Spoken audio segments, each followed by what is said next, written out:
reached the final part of our series in the book of Acts, and we're building to the climax of the book. And what we'll find happening is that the focus narrows down.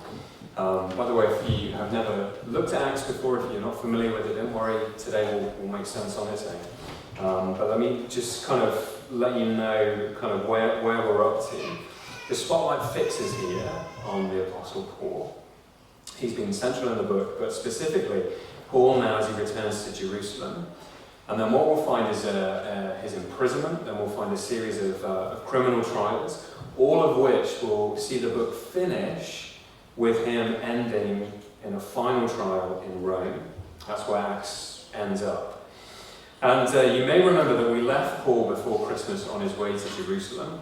And Jerusalem was significant because it was the headquarters of the early church. This was where the central church leadership was. And in that sense, it has this unique authority. And Paul visits back at various points during the book of Acts to update them, to say, this is what's happening. As I'm traveling around, as I'm declaring the good news about Jesus, these are the things that we're seeing. This is what God is doing. And that's where we pick things up in our passage today. Paul is back with the central church in Jerusalem. And as he returns there, I want us just to notice three things. I want us to see a powerful principle, a hard reality, and a hidden encouragement. Powerful principle, a hard reality, and a hidden encouragement. So here's the first thing then, a powerful principle, and it is this. It is love for others. Love for others. Now, it's fairly clear at the start, less obvious as you go through, but the closer we look at this text, the more we're going to see it. Because here's what we see at the beginning. The church are delighted to see him. Verse 17, when we had come to Jerusalem, the brothers received us gladly.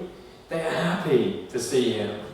There is joy as they see him. They welcome him with gladness. There's deep affection here. This is a family-like love. They call him a number of points. They say, brother.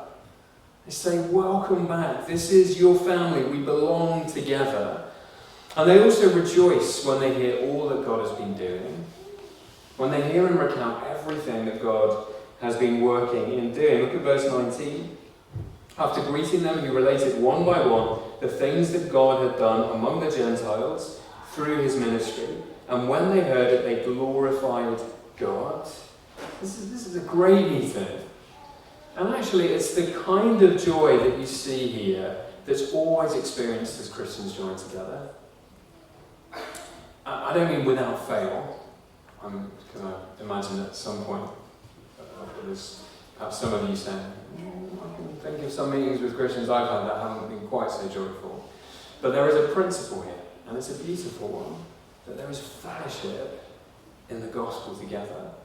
There is joy when Christians meet each other. There is an expression of love for each other, and it's been a mark of the church from the very beginning. From the very beginning of the book of Acts. We see that there is this joy as the Christians gather together. But Paul's visit back to Jerusalem creates an issue. It's this. Amongst the Jewish community, Paul has got a reputation for being a troublemaker. More than that, actually, for being a profoundly dangerous person.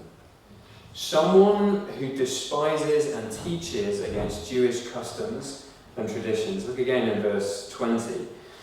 They said to him, you see, brother, how many thousands there are among the Jews of those who believed. They're all zealous for the law, and they've been told about you that you teach all the Jews who are among the Gentiles to forsake Moses, telling them not to circumcise their children or walk according to our customs.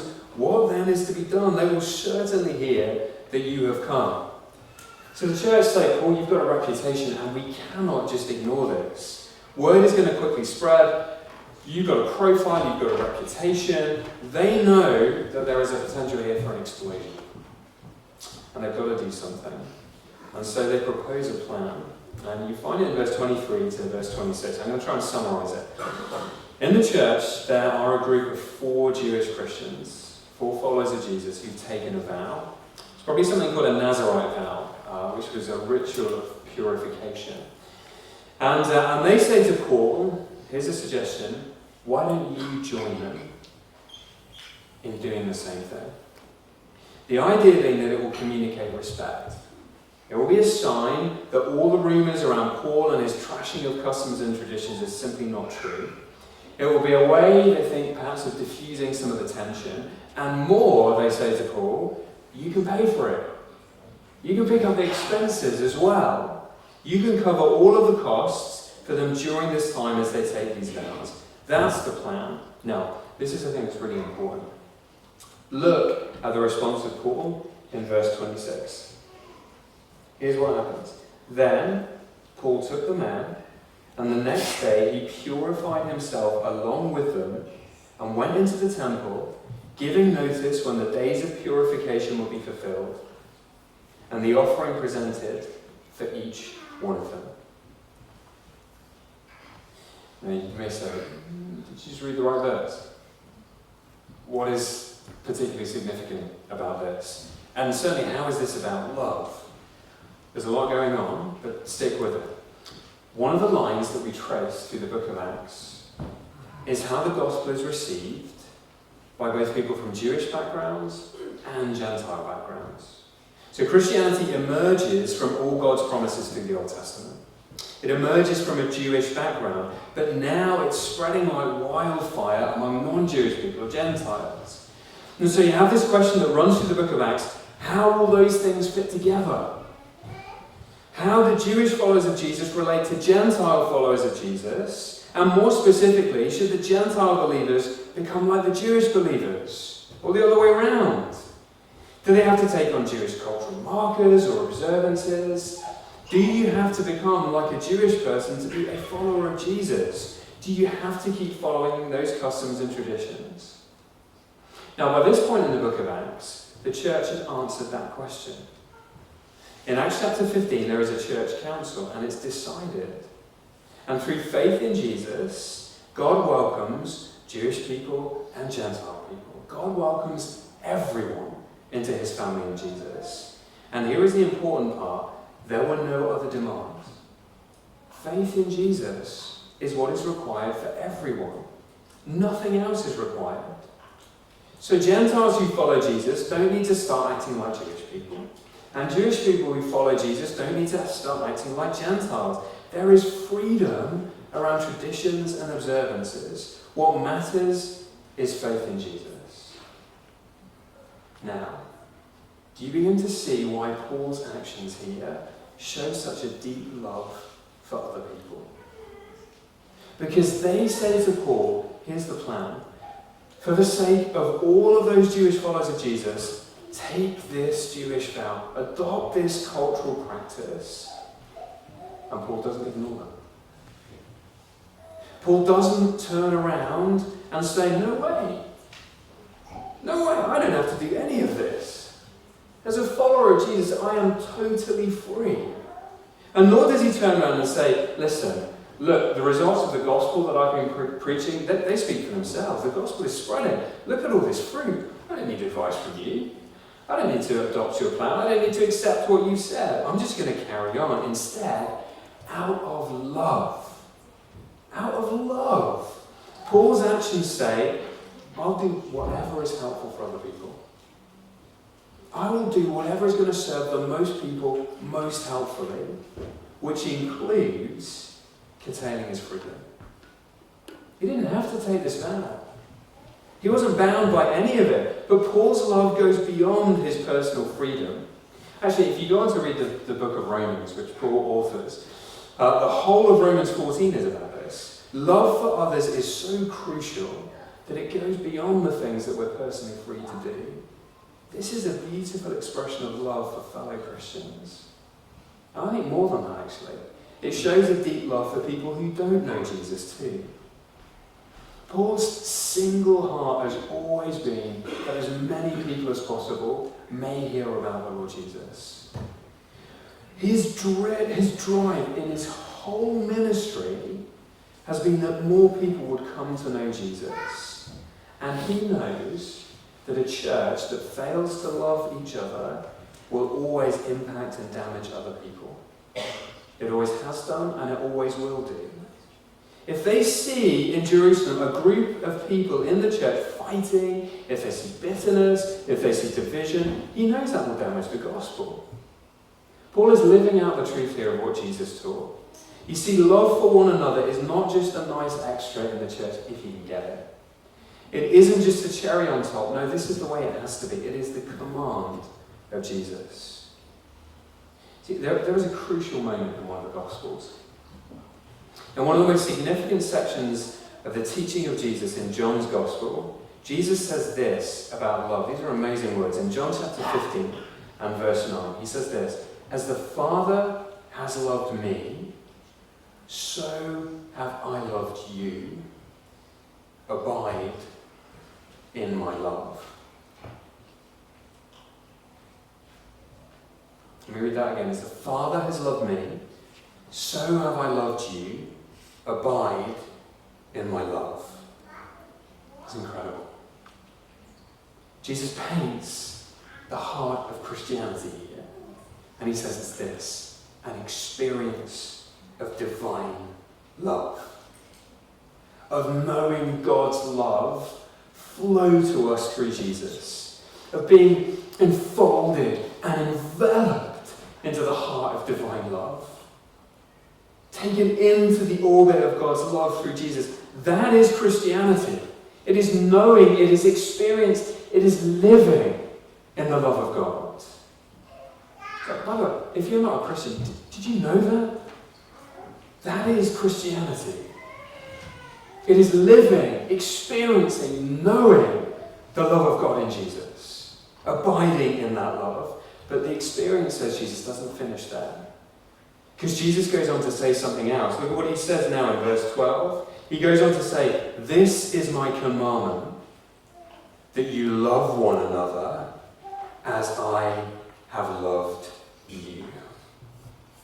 Do you hear that? He says Christianity is experiencing God's love through him.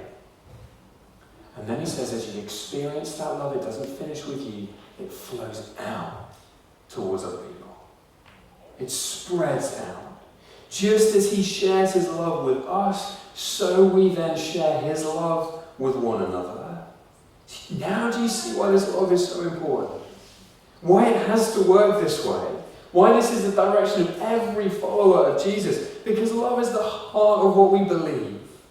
Love is the heart of what we experience. We love because he first loved us. We are pulled into the center of divine love, and that love overflows to each other. I know that isn't always easy. I know that. In fact, it is sometimes the hardest thing. It involves so much cost, but it matters so much.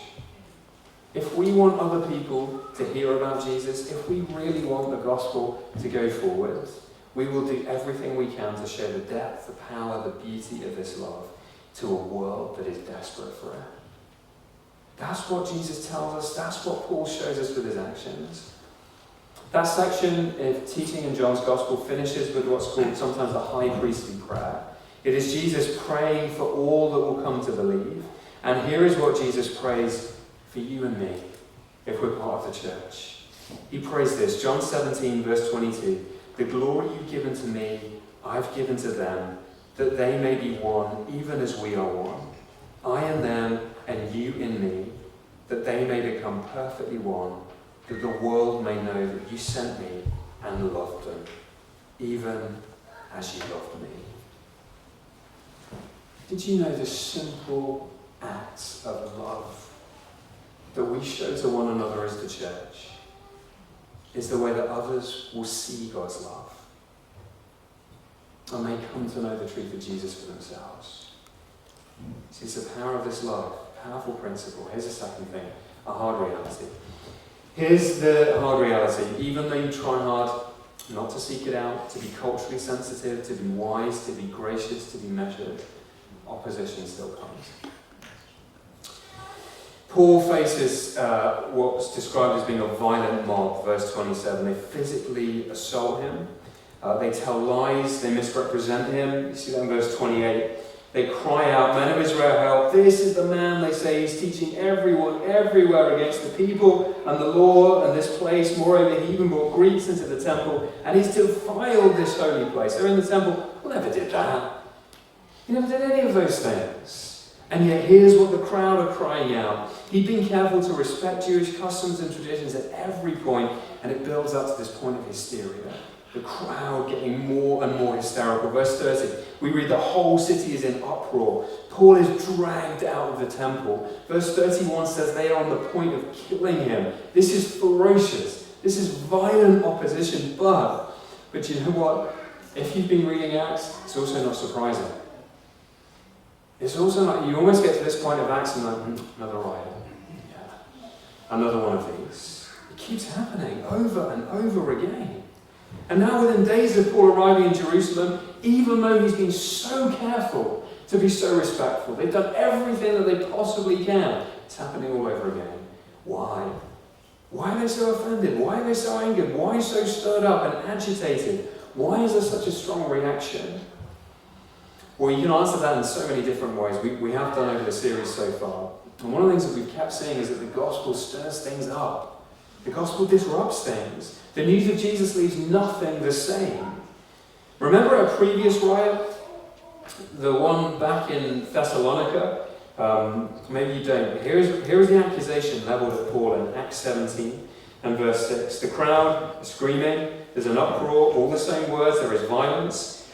It says when they tried to find them, they couldn't actually find the people they're looking for.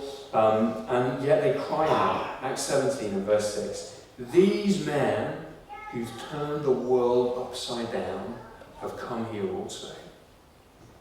See, the message of the gospel always produces such a violent response because it turns the world upside down. It flips the world on its head. And we get that at one level. If the gospel is true, all kinds of feathers are ruffled. It stirs up the hornet's nest because it challenges so many orthodoxies. And the religious leaders always see that. They know that if this gospel is true, they're going to lose their status in society. They're going to lose influence and power. That's why they're always jealous and confused. That's why they always stir up trouble. Christianity is made up, it attracts those outside of the power base, those considered on the margins. Christianity is a genuinely disruptive movement because it isn't the elites, the powerful, the impressive who are prioritized. It's always those on the edges, always those on the margins. It causes disruption. But here is a deeper answer too. And it's this. It's because all of this has been done to Jesus already. And Jesus is the forerunner. He showed what would happen. Luke wrote one of the Gospels, one of the accounts of Jesus' life. Luke was also a medical doctor, and you see that careful precision and detail in his writing. He's very careful. Everything is there for a reason. And as we enter this final part of Acts, Luke seems to be drawing a deliberate parallel with his Gospel. And it's a parallel between the sufferings of Jesus on the one hand and the sufferings of Paul on the other. Now they of course are not the same. That's not the point that Luke is making or that I'm trying to make here. But the parallels in the Gospel and now in Acts are so clear. Both Jesus and Paul travel to Jerusalem where they know they'll face affliction and suffering. Both are rejected and turned upon by their own people. Both are arrested without cause and imprisoned. Both are unjustly accused. Both face 5 trials where they're misrepresented by false witnesses. Both are victims of plots to frame them. Both hear a mob scream the same thing at them, away with him. Luke is deliberately aligning his two narratives. And he's showing us that Paul is walking the same path that his Saviour had already walked. Now, why is he showing us that? Why is Luke so carefully doing this? Because we're being shown that this is the reality, to a greater or lesser extent, for every follower of Jesus. Now, even the exact parallels, they're not going to be the same for us as they were for Paul, but the path is similar. Back in that section in John's Gospel, Jesus said it really clearly. Back in John 15 and verse 18, he said, "If the world hates you, know that it hated me before it hated you." And then verse 20, "Remember the word that I said to you, a servant is not greater than his master. If they persecuted me, they will also persecute you." Jesus said, listen, if they treated me this way, then they'll treat you the same. If they rejected me, then chances are they will reject you as well. Now that may sound bleak. I know that sounds incredibly hard. But understanding that parallel will actually equip you to face the reality of opposition. Because it gives us the answer for how we can walk that path, for how we can face this too. The parallel is full of hope. Just think about this. Think about Paul. He knew his arrival in Jerusalem was going to be at an unbelievable cost. Arriving in Jerusalem had been told, God had revealed it to him over and over, that it would involve affliction, but he still goes. He goes with joy, he goes with poise, he goes with hope, and that maybe leaves you asking, yeah, but how? How does he do that? When he's looking down the barrel of a gun, how does he do it anyway? Here is how, because he knows that Jesus has already gone. He knows that Jesus went. He understood the parallel. See, the deciding factor was not the cost. In fact, it is that Jesus, Paul knows, would be enough in spite of the cost.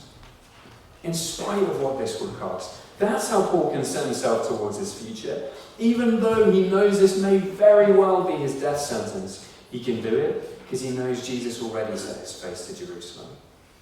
Jesus was utterly resolved to face Jerusalem, not with the possibility of suffering and death, but with the sure and certain knowledge that suffering and death was what awaited him. But he was willing to do it, to plunge right down into death. Why? For me. To rescue, to redeem me. And the willingness he had to love me to the point of pouring out all he had, the willingness to still enter Jerusalem knowing the cost he would pay, that is the thing that allowed Paul to enter Jerusalem with joy and confidence. And it's what will enable you to do the same. It's what enables me to now walk a path of suffering for him. His love demonstrated for us anchors the heart when it feels shaky. Because he suffered and died for us. We can suffer. We can be persecuted for him. See, a powerful principle, a hard reality. Third, this is really short. I promise, a hidden encouragement.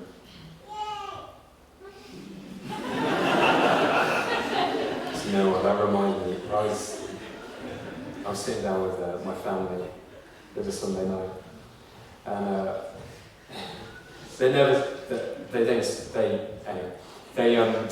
one of my children said to me, "That's a really good sermon today, Dad." I was absolutely astounded because they never say anything at all. So I said, "Thank you so much for your encouragement." She said, "Yeah." So I stayed awake the whole way through.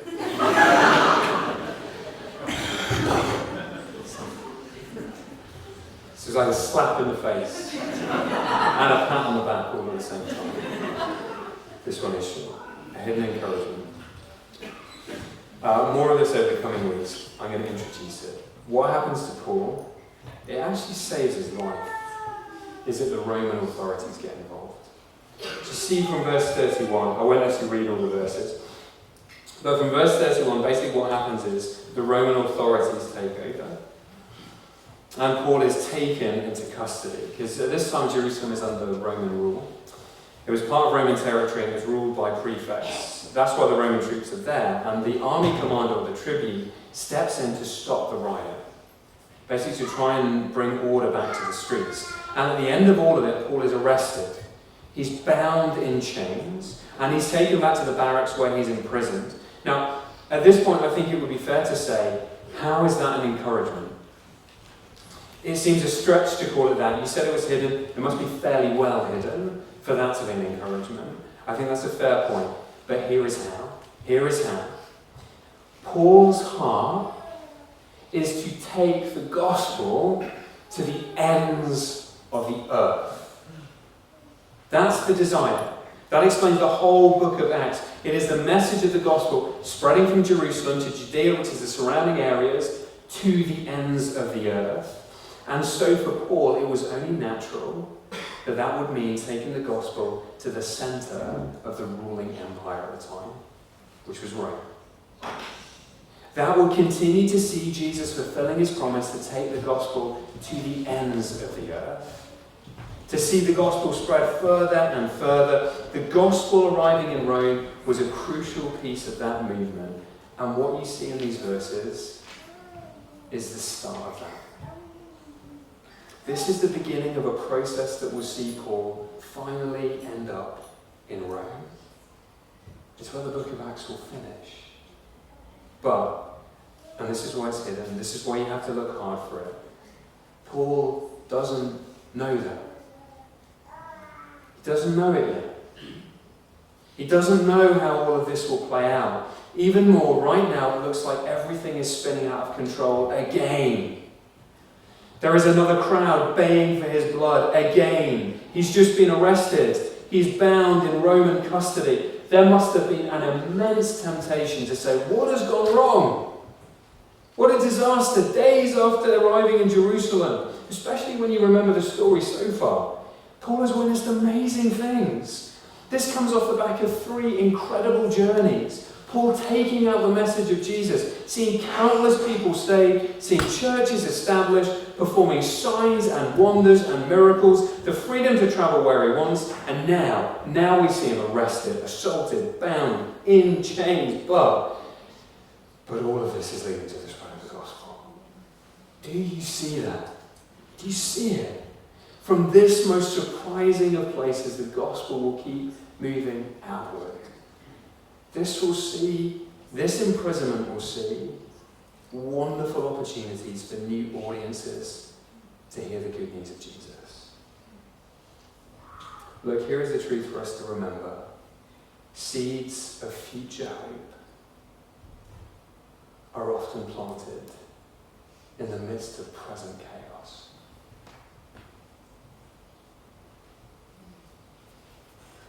You look in the Bible, you see it over and over and over again. You look through the history of the church, you see it over and over and over again. You look in the experience of the church right now globally, you will see it over and over and over again. And there is a reason for that. Did you notice the tiny detail in verse 19? After greeting them, Paul related one by one the things that God had done among the Gentiles through his ministry. Who's at work? What was the power behind all this? Not Paul, in a ministry. But he doesn't say that's where the power was. Not the church, not the organisations. It was God. And because it was God at work, it means the plans are unstoppable. He can use riots, opposition, imprisonments, the workings, the rise and falls of empires and governments, all to achieve his purposes. He does it in Acts. He's still doing it with us. So don't forget, the seeds of future hope are being planted in the midst of present chaos. Let me pray. Father, I love Acts so much. I just love what you show us time and time again. I am so swayed to see it.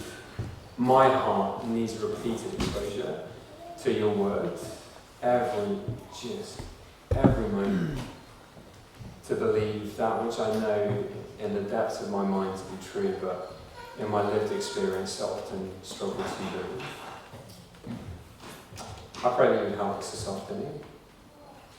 I pray that you would help us as a church to really believe the truth that you can sow, you can seed hope in the midst of circumstances that appear to be wildly chaotic.